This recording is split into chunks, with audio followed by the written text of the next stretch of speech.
여러분이 다 알고 있다시피 이 야곱과 에서와 야곱은 형제이지만 형제라기보다는 경쟁자에 가까운 삶을 살아왔습니다. 태생부터 그들은 쌍둥이로서 서로 경쟁하는 관계.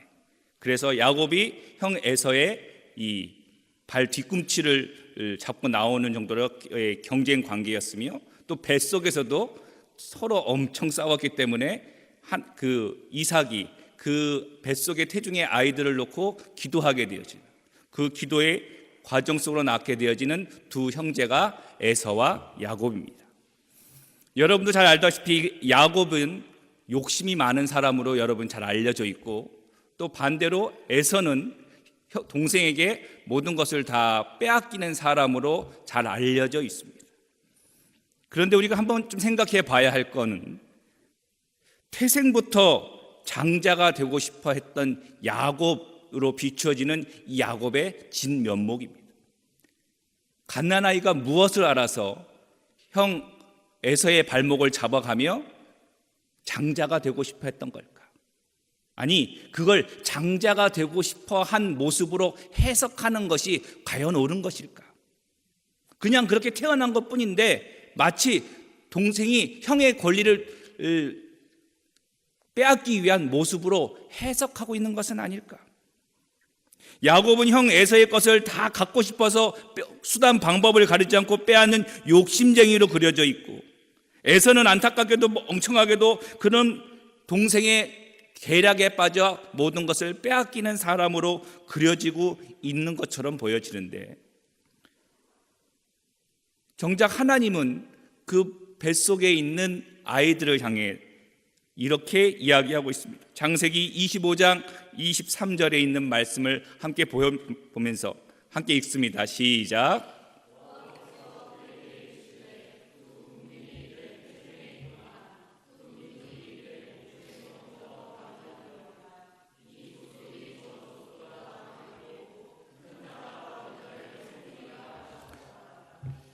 큰 자가 어린 자를 섬긴다는 말 속에서 알 수 있듯이, 이미 하나님은 태어나지도 않은 두 쌍둥이를 향해 장자가 찾아, 다시 말해 에서가 야곱을 섬길 것이다 라고 이미 말씀해 주고 있습니다. 그러면 이 사실을 이삭은 잘 알고 있음에도 불구하고 에서가 장자라는 사실을 결단코 놓지 않고 있었습니다. 그 뒤에 창세기 25장 28절에 있는 말씀을 함께 또 보여주면 함께 읽습니다. 시작.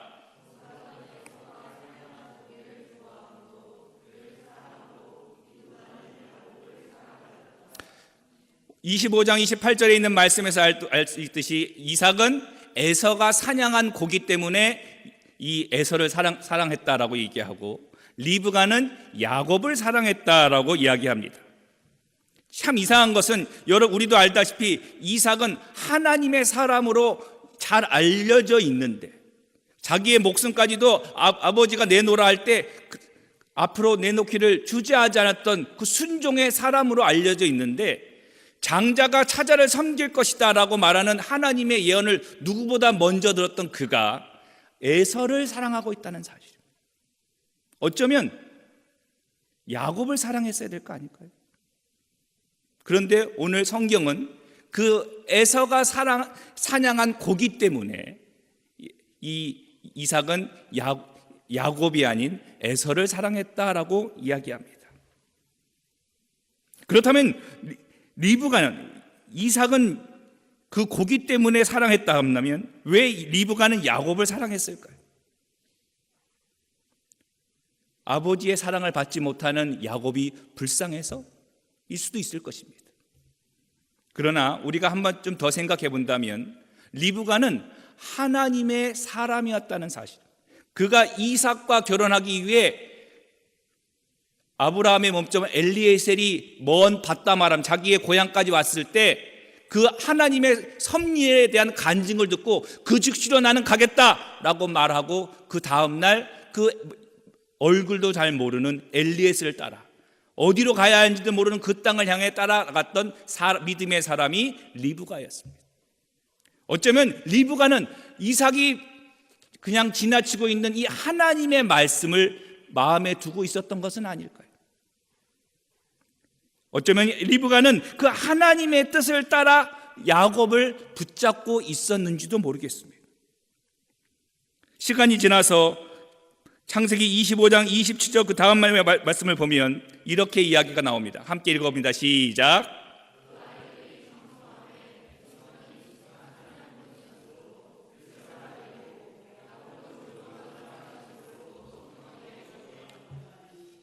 지금 에서는 성경에서 뭐라고 얘기하냐면 들사람이라고 얘기하고 야곱은 조용한 사람이라고 이야기합니다. 이것을 영어 성경을 보게 되면 이렇게 표현하고 있습니다. 들사람은 읽어볼까요? 뭐라고 돼 있어요? A man of the open country. 그리고 킹 제임스 버전에서는 A man of the field라고 얘기합니다. 여기서 여러분의 영어 실력이 나옵니다. 자, 여기서 말하는 이 open country라는 뜻은 뭘까요? 열려진 나라, 개방된 나라. 지금 말하고 있는 이 들 사람이 우리는 야만인, 거친 사람, 와일드맨이라고 해석될 수 있을 것 같은 그 단어가 영어에서는 오픈 컨트리의 사람이라고 이야기합니다. 다시 말해서 열려진 나라, 개방된 나라의 사람. 반대로 이 야곱은 조용한 사람, a quiet man, a plain man. 여기서 말하는 plain이라는 단어는 분명하다, 소박하다. 여러분 quiet는 여러분이 잘 알듯이 조용하다라는 뜻입니다. 즉 들사람인 에서와 집에서 거하는 야곱이 단순히 성격적인 차이의 모습에서의 모양처럼 보여질 수도 있지만 이것은 외향적이고 개방적인 성격을 가진 에서의 모습, 즉 자기의 것을 지키기보다는 좋은 게 좋은 거라고 보여지는 삶의 모양을 보여주고 있고, 야곱은 내성적이고 보수적인 성격으로 조용하고 지키는 스타일, 즉 아닌 건 아닌 거다. 형제가 전혀 상반된 성격을 가지고 있습니다. 이것을 신앙적인 측면에서 바라본다면 에서는 사람과 환경 위주의 삶, 야곱은 신앙 중심의 삶을 택하게 되었다라고 이야기하고 있습니다. 안 나와요? 예. 자, 에서가 왜 이런 신앙의 삶을 택하지 않았는가? 에서는 아까 얘기했듯이 사냥꾼, 들사람, 밖으로 돌아다님으로 말미암아 아버지의 신앙을 이어받을 시간적 여유가 없었다. 반대로 야곱은 성격적인 모습으로 그가 집에서 사는 것을 좋아했기 때문에 부모님 밑에서의 신앙 훈련을 강화하게 되는 결과를 초래했다라고 보여질 수 있습니다. 이것이 단순히 성격적인 측면에서 그러한 모양이 나타났는지 모르지만 결과론적으로 야곱은 이삭과 리브가의 신앙을 이어받을 수 있는 그 이야기를 많이 들을 수 있는 계기가 되었고, 에서는 밖으로 돌아다님으로 말미암아 그 계기가 점점 없어짐으로 말미암아 그 할아버지의 신앙을 이어받을 수 있는, 그 이야기를 들을 수 있는, 그와 함께 예배드릴 수 있는 시간적 여유가 없어지게 되었다라는 것을 볼 수 있습니다. 재미있는 것은 이러한 결과를 보여지고 나면 야곱은 아버지 에서와 리브가 어머니의 아래에서 신앙 훈련을 잘 받았기 때문에 그는 하나님의 사람이 될 수 있었겠구나라고 우리가 상상할 수 있지만, 재미있는 건 야곱도 이렇게 부모님 밑에서 신앙생활을 하며 살아갔는지 모르지만 여전히 하나님을 만나지 못한 채 살아가고 있다는 겁니다. 그저 습관적인 신앙 훈련에 동참하고 있는 것, 아버지 이삭이 제사 드리고 아버지 이삭이 예배 드릴 때 거기에 함께 참여하는 것일 뿐, 그냥 아버지가 귀에 못이 박히게 말하는 그 아브라함의 하나님, 이삭의 하나님을 듣고 예배하는 데 참석하고 있지만 정작 본인은 하나님을 만나지 못한 채 살아가고 있다는 겁니다. 썬데이 크리스찬과 같이 그저 예수 잘 믿는 어머니 아버지 밑에서 태어난 그 결과로 그냥 이유도 모른 채 주일날 왔다 갔다 예배드리는 삶의 모습과 같은 양태를 보이고 있는 그 야곱. 그런데 그가 그렇게 꾸준히 신앙 생활을 통해 하나님의 복을 받는 게 좋은 거라는 걸 귀에 못이 박히게 들었을 겁니다. 그래서 차자인 막내인 자기가 장자인 에사의 것을 갖기 위해서, 하나님의 복을 받기 위해서 팥죽으로 장자권을 얻기도 하고, 아버지 이삭을 속여서 축복 기도를 대신 받아가며 그가 하나님의 복을 누리려고, 받아보려고 애를 씁니다. 그러나 변화된 건 없다라는 겁니다. 우리 생각에 장자권을 받고 그가 축복 기도를 받으면 그가 승승장구할 것 같고, 안 되던 게 잘 될 것 같고, 안 되던 것도 되고 되던 건 더 잘 되고 해야 될 것 같은데, 오늘 우리가 알 수 있는 건 야곱이 이삭의 축복권을 받았다고, 축복 기도를 받았다고 해서 그가 장자로 인정을 받은 것도 아니었고, 결국은 에서의 분노로 인해 도망자의 신세로 전락했을 뿐이라는 겁니다. 고향을 떠나 삼촌 라반의 집으로 도망가는 그의 신세를 보면 돌아갈 기약이 없습니다. 화면에 나오는 지도를 보면 알 수 있듯이, 지금 브엘세바, 이 이삭과 그의 형제들이 살고, 야곱이 살고 있는 이 브엘세바에서 이 지금 어머니 리브가의 고향이며, 그리고 지금 야곱이 도망가고 있는 이 삼촌 라반의 집이 있는 하란까지의 거리는 약 800km입니다. 직선 거리로 800km. 우리나라로 하면 서울에서 부산까지 왕복해야 하는 거리입니다. 이 길을 지금 그가 걸어가고 있습니다. 걸어서 최소 한 달 이상, 몇 달이 걸렸을지도 모르는 이 길을 그는 걸어갑니다. 근데 이 길을 걸어가고 그 길을 가라고 보내는 모든 사람이 야곱이 이 고향 땅에 돌아오기까지 어마어마한 시간이 걸릴 거라는 사실은 아무도 몰랐습니다. 돌아오기까지 20년이 넘는 시간이 걸렸고, 그 아버지, 자기 고향으로 가라고 보냈던 이 어머니 리브가는 야곱을 보낸 뒤에 결국 생전에 그를 다시 보지 못합니다. 밧담 아람이라는 이 하란 땅, 밧담 아람이라고 하는 것은 지역을 의미하고, 그 밧담 아람의 지역에 있는 큰 도시가 하란입니다. 이 밧담 아람으로 가는 이 고단한 길을 마치고 어느 밤중에 근처에 있는 돌을 누워 베고 있는 야곱에게 어떠한 마음이 들었을까요? 도망자 신세인 내 인생은 어쩌다 이 모양 이 꼴이 되었을까? 라는 생각에 여러 가지 감정이 북받쳐 오르지 않았을까요? 그러다 자기도 모르게 잠이 든 그 야곱이 그 꿈 가운데서 하나님을 만나게 됩니다. 그것은 그가 하나님을 만날 것이라고 생각하지 못했던 곳입니다. 가지려고 몸부림쳤던 곳에서, 그 아버지의 집에서 모든 것을 잃고 도망 나온 인생의 그 밑바닥에서 그는 하나님을 만나고 있습니다. 성경 창세기 28장 11절에서부터 15절은 이렇게 얘기합니다. 함께 읽어봅니다. 시작.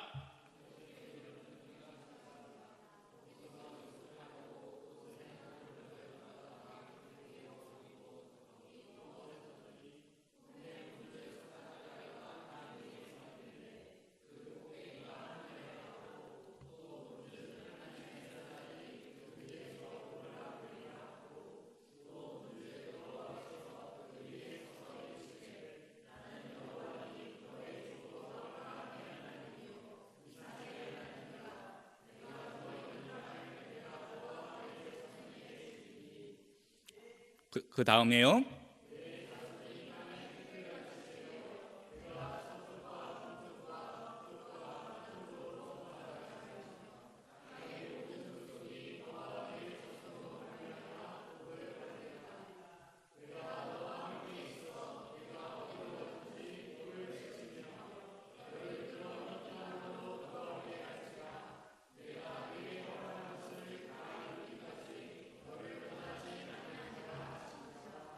자, 이게 지금 야곱이 베델에서 꿈 가운데 이루어졌던 일입니다.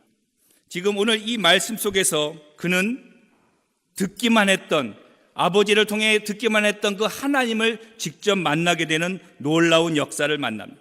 그리고 그는 오늘 이 말씀 속에서 새로운 변화를 이루어내기 시작합니다. 그 전까지 야곱은 빼앗는 자였습니다. 어떻게든 남의 것을 빼앗아 내 것을 만들려고 했던 그가 이제 이 말씀을 통해서 받는 자와 주는 자로 변모됩니다.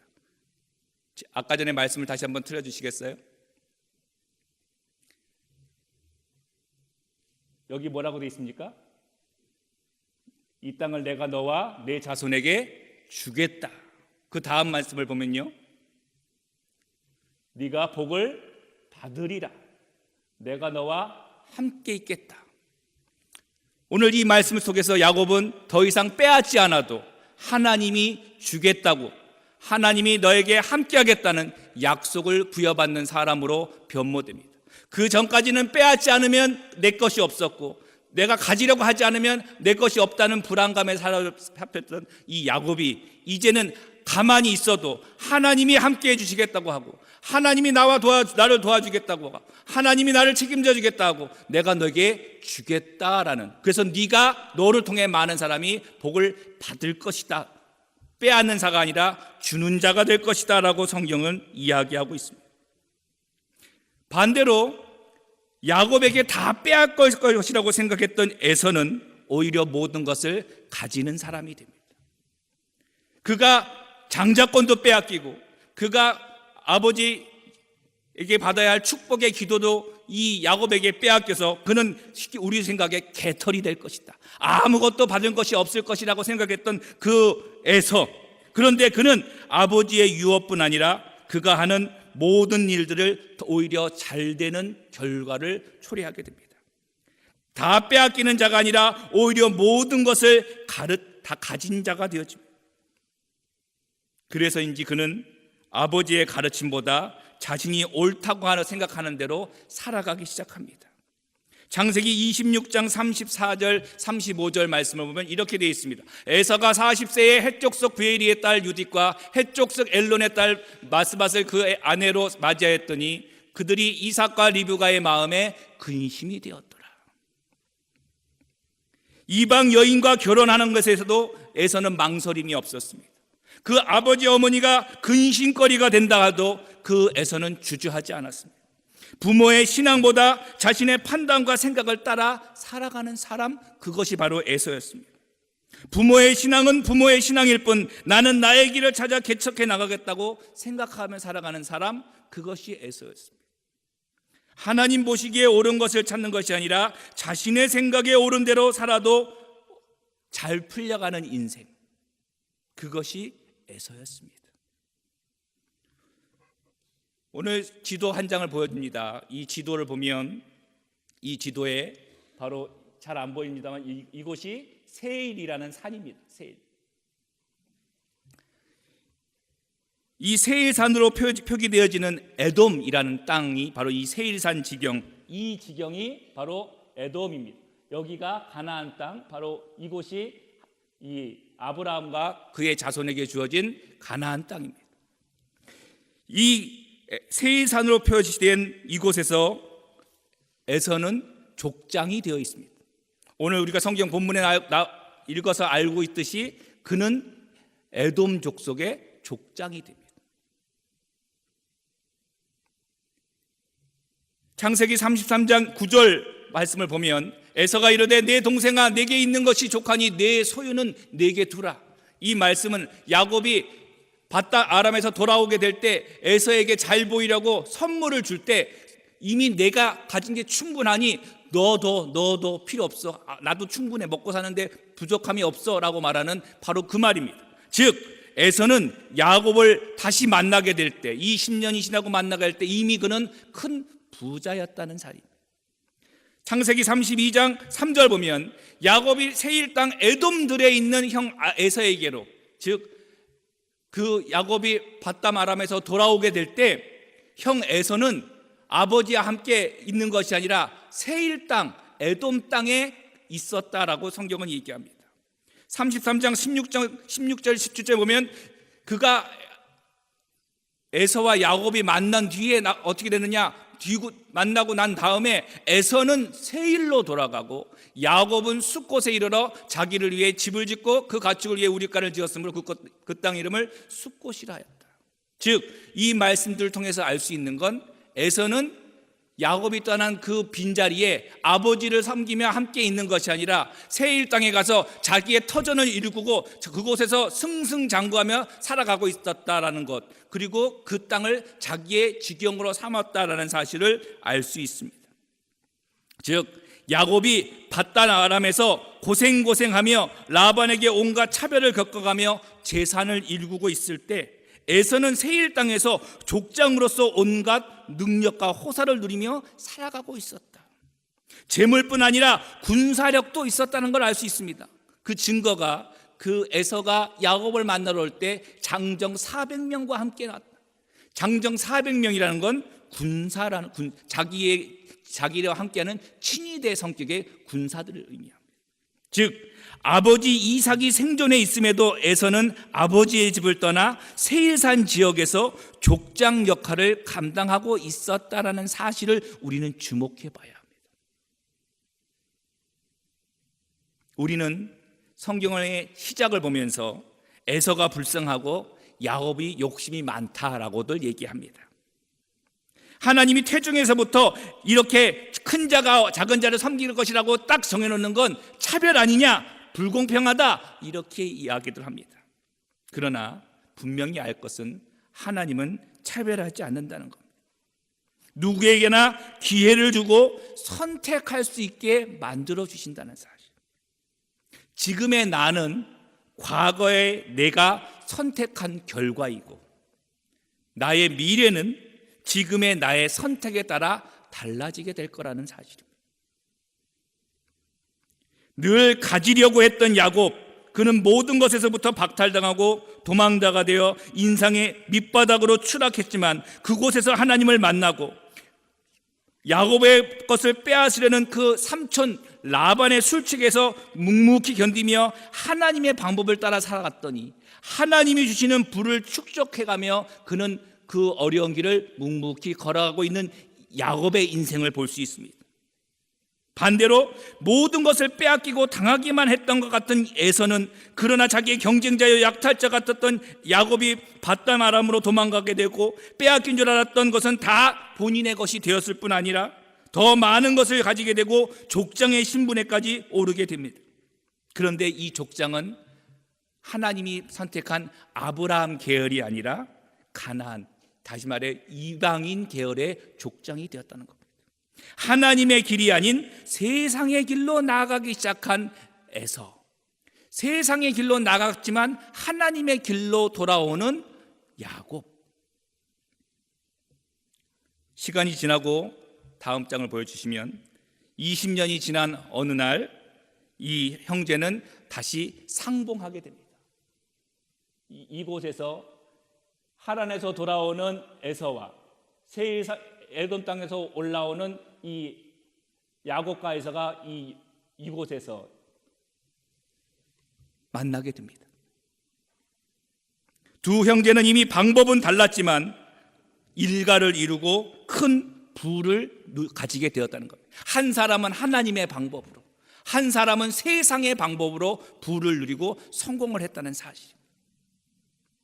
두 형제는 상봉 뒤에 에서는 다시 세일, 고향 땅, 자기의 고향 땅 에돔으로 돌아가게 되어지고 야곱은 이 숫곳에서부터 세겜으로, 그리고 점점점 아버지와 함께 있는 이 헤브론 땅으로 조금씩 이동하기 시작합니다. 이삭의 두 아들들로 서로 고향 땅을 떠나 살다 만난 뒤에 에서는 다시 이방 땅으로 향해 가는 반면 야곱은 점차로 아버지의 땅으로 돌아가고 있다는 사실에 주목하십시오. 창세기 36장 6절에서 오늘 읽었던 말씀을 보면 그 7절 말씀에 두 사람의 소유가 얼마나 풍부했는지 함께 거주할 수 없을 정도로 두 사람의 재산이 많았다라고 성경은 이야기합니다. 에서가 세일 땅으로 오늘 본문의 말씀에 이주한 것처럼 여기서 이주한 것이 아니라 아까 우리가 본문 말씀에 본 것처럼 이미 그는 에돔 땅에서 큰 부를 이루고 있었고 아버지의 장례로 만난 그 에돔 에서와 야곱은 아버지의 유산을 나눠 가진 것으로 보입니다. 그리고 그 나눠받은 유산을 가지고 에서는 에돔 땅으로, 야곱은 아버지의 땅에 머물러 있습니다. 누가 쫓아내서 에서가 에돔 땅으로 나간 것이 아니라 본인이 원해서 간 겁니다. 에서가 원했다면 에서가 아버지의 땅에 남고 야곱을 떠나라고 할 수 있었습니다. 우리가 여기서 한 가지 생각해 봐야 할 것은 아버지에게 자신의 축복 기도를 빼앗기고 아버지의 손을 붙잡으며 나를 위해 빌어줄 복은 없습니까? 나를 위해서도 축복 기도를 해달라고 울부짖었던 이 에서가 왜 아버지의 유업을 잊지 않고 있는가라는 점입니다. 우리는 그가 장자권을 빼앗겼으니까 팔았으니까 못했을 것이다. 아니요. 이미 그 장자권을 샀다고 하지만 그 장자권은 아무런 계약 효력이 없었다고 봐야 합니다. 왜? 야곱은 도망자의 신분으로 밧담 아람으로 갔기 때문입니다. 아버지의 모든 것을 이어받을 수 있는 장자의 권리는 살아 있었고 그것을 이삭도 인정하고 있었습니다. 권리가 없어서 쫓겨난 것이 아니라 본인이 이 아버지의 땅이 아닌 에돔 땅을 에서가 선택한 겁니다.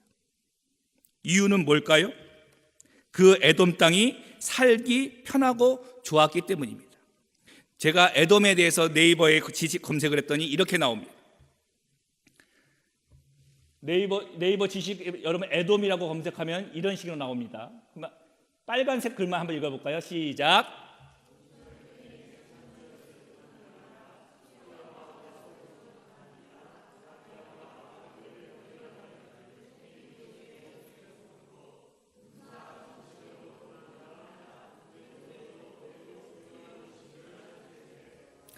우리가 생각하기에 에돔이 그냥 황무지라고만 생각하기 쉽습니다만 여러분 나중에 성지순례에 가면 페트라라는 곳을 가게 되어지죠. 그 페트라가 있는 곳이 바로 에돔 땅입니다.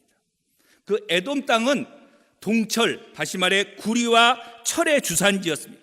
당시에 구리와 철은 막강한 군사력, 무기를 만드는 주 원료였기 때문에 동철의 주산지라는 사실은 막강한 경제력과 군사력을 갖출 수 있는 요지라는 뜻이고 교통의 요지라는 것은 남과 동과 서를 이어주는 교통의 요지였기 때문에 무역의 중심지가 되었던 것이 바로 에돔 땅입니다.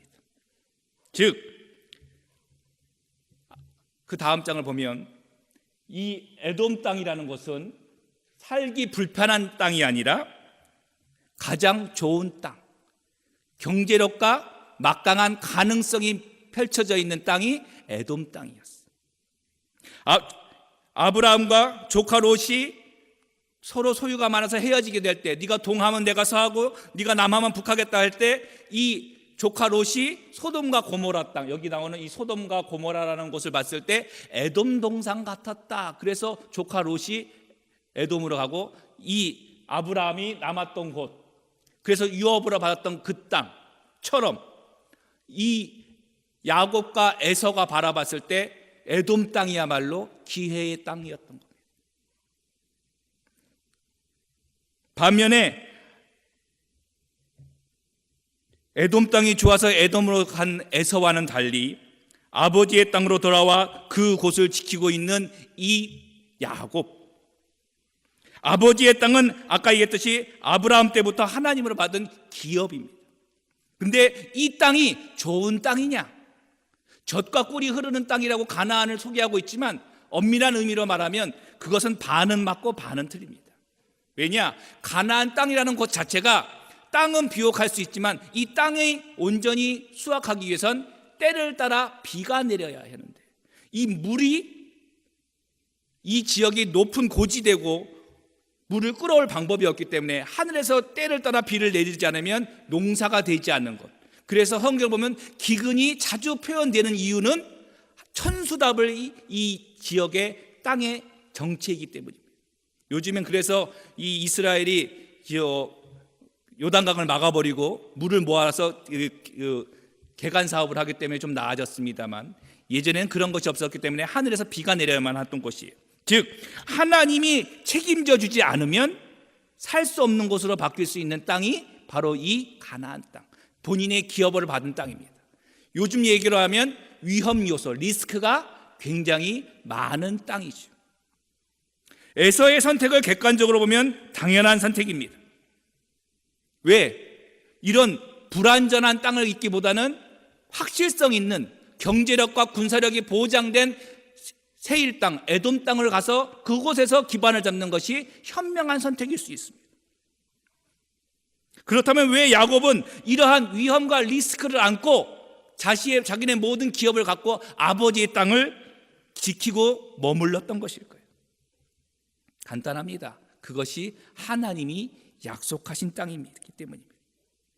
베델에서 이미 하나님을 만났던 야곱, 그 밧단 아람에서 자기를 멸망시키려고 온갖 술책을 벌이는 외삼촌 라반의 고통 속에서도 하나님이 자기를 지키시고 자기에게 오히려 부를 증식시켜 주시는 하나님의 놀라운 섭리를 체험했던 야곱, 그는 하나님이 지금까지 나를 지키셨던 것처럼 이 땅도 주시겠다고 약속하겠고 이 땅으로 말미암아 수많은 사람이 복을 받을 것이라는 그 베델에서의 하나님의 약속을 그는 붙잡았던 것입니다.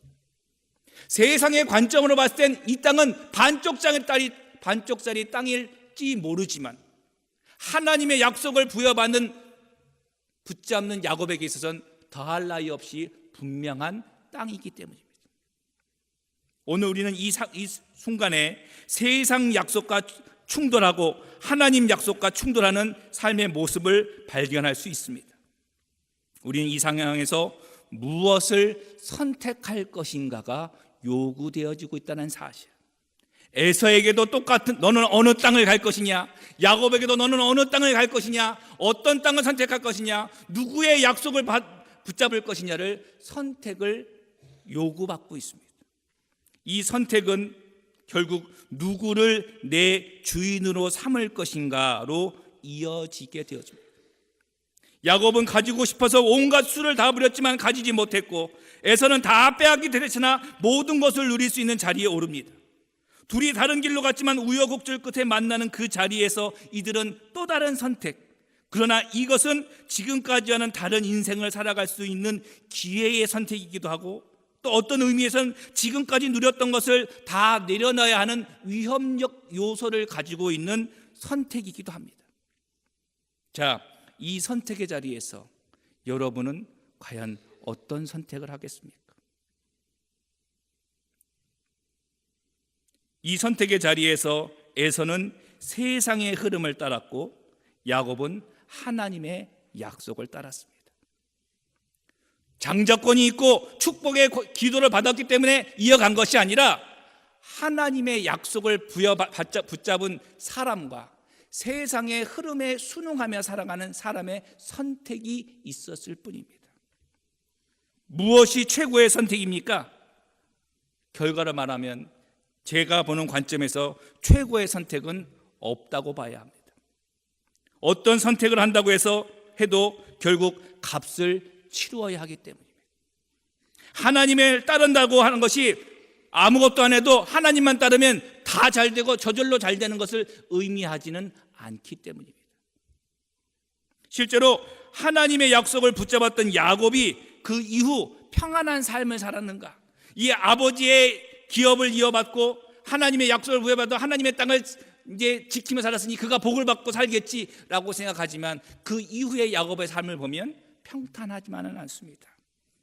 그 딸 디나가 강간을 당하고 자기의 사랑했던 아내가 산고로 일찍 세상을 떠나며 기근으로 고통받아 자기의 막내 아들을 잃고 그 막내 아들을 잃어버리는 마음의 고통을 당하고 기근 땅 때문에 애굽 땅으로 가서 살아가야 하는 그러한 여러 가지 어려움을 겪게 되는 것을 알 수 있습니다. 그러나 한 가지 분명한 것은 하나님을 선택하면 하나님이 책임져 준다는 사실입니다. 고통이 없는 삶이 아니라 하나님을 선택하면 고통 중에도 피할 길이 생기고 고통 뒤에 더 큰 복의 길이 생기게 되더라라는 것이 하나님을 붙잡는 결론이지, 하나님을 붙잡는다고 고통 없는 삶을 살아간다는 것은 아니기 때문입니다. 오늘 뒤에 보여주는 이 다음의 사진을 보시면 이것이 성서시대에 추수할 때의 모습입니다. 지금 이 사람이 열심히 곡식을 까부르면서 알곡과 가라지, 쭉정이를 구분하고 있죠. 이거는 성서시대의 얘기고 우리의 삶에서는 이런 것을 키질이라고 얘기합니다. 여러분 키질이 뭔지 아세요? 네, 동영상, 그 뒤에 동영상을 보여주십시오. 지금 보시는 동영상이 우리가 알고 있는 곡식과 쭉정이를 분리하는 키질이라는 겁니다. 저게 지금 들고 계시는 저 나무가 키라는 것이고요.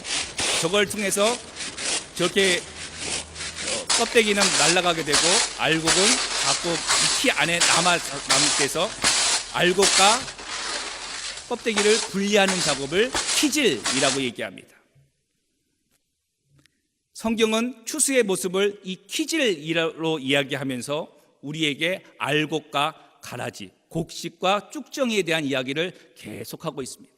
재미있는 것은 키 위에서 흔들리는 건 알곡이나 껍데기나 똑같은데 껍질은 흔들림 속에서 날아가고 알곡은 흔들림 속에서 점점 그 주인의 편으로 모여들고 있다는 사실입니다.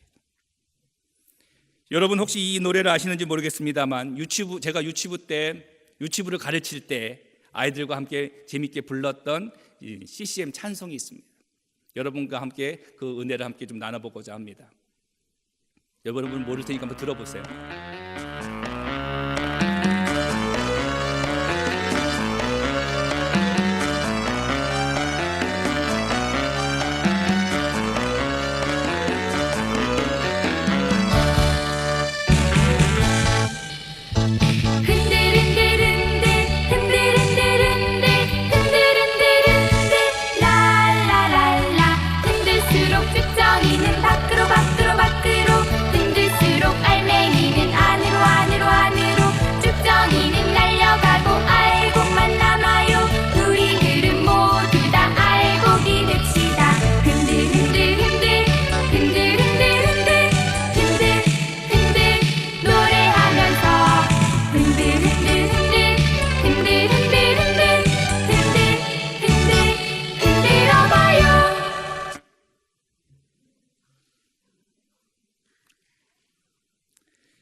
제가 이 노래를 준비하면서 고민이 많았어요.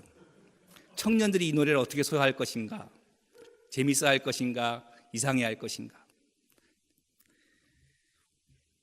믿음과 신앙에 상관없이 삶을 살아가는 누구에게나 고난이 다가옵니다. 고난이 사람을 무너뜨리기도 하고 어떤 사람에게는 고난이 더욱 그 사람을 빛나게 합니다. 어떤 고난이 어떤 이에게는 고향을 떠나게 하고 어떤 이에게는 고향으로 돌아오게 하는 이유가 됩니다. 세상이 좋아 아버지를 떠났던 탕자가 고난을 맛보고 아버지께로 돌아오듯 참된 그리스도인은 고난을 통해 주님을 돌아보게 되고 주님께 집중하게 되고 주님이 해결해 주심을 목격하며 주님과 점점 거리가 가까워지게 됩니다. 반면에 세상을 선택하는 자들은 고난이 올수록 주님께로부터 멀어지는 모습을 보여줍니다. 세상으로부터 그 해결책을 찾으려 하고 이를 위해 지금의 자리를 떠나 세상으로 나가게 되지만 결국 돌아오지 못하는 삶. 세상에서 해결책을 찾고 성공한 듯 하여도 그것은 진정한 의미의 성공이 아니라 잠깐의 성공일 뿐 그의 마음은 점점 공허해지기만 합니다. 오늘 본문에 나오는 에서는 성공한 사람이었습니다. 오늘 본문에 나오는 야곱도 성공한 사람이었습니다. 그러나 그 둘의 마지막은 성경은 다르게 이야기하고 있고 그 결론은 여러분이 알고 있다시피입니다. 세상에서 성공한다고 하여도 죽음 뒤의 심판의 문제는 피할 수 없는 것이 세상 방법의 한계이라는 사실. 오늘 우리는 이 두 선택의 자리에서 당신은 지금 돌아오는 자, 고난 속에서도 주님께로 들어오는 자입니까? 아니면 세상의 성공을 따라 혹 또는 세상의 성공에 취해 나가는 자입니까? 성경은 들어올 수도 있고 나갈 수도 있다고 말하는 이 선택의 자리에서 우리에게 또 다른 선택을 요구하고 있습니다. 그런 의미에서 오늘 함께 들었던 이 흔들의 이 찬송은 여러분에게 흔들리는 세상 속에서 분명한 선택을 다시 한번 요구한다고 할 수 있습니다. 오늘 이 찬송 다시 한번 들어보면서 여러분의 선택이 분명해질 수 있기를 주님의 이름으로 축원합니다.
기도하겠습니다.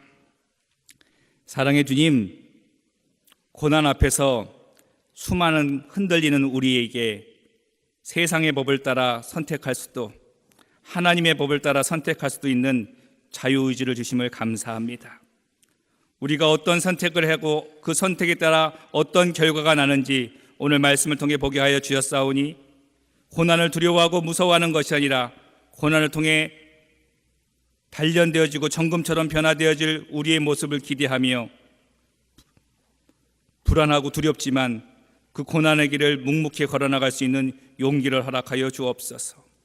세상의 성공이 부러워 보일지라도 그 끝의 모습을 볼 수 있게 하여 주셨사오니 반쪽짜리 같고 세상의 성공 같지 않아 보이는 하나님의 법일지라도 그것이 우리에게 참된 복이라는 사실을 깨닫게 하여 주옵시고 그 길을 따라갔던 야곱처럼 우리의 삶에 결단이 있을 수 있도록 주여 인도하여 주옵소서. 고난이 나로 하여금 주님께로 돌아오게 하는 자가 되게 하여 주시기 원합니다. 주여 함께하여 주옵소서. 감사드리며 예수님의 이름으로 기도하옵나이다.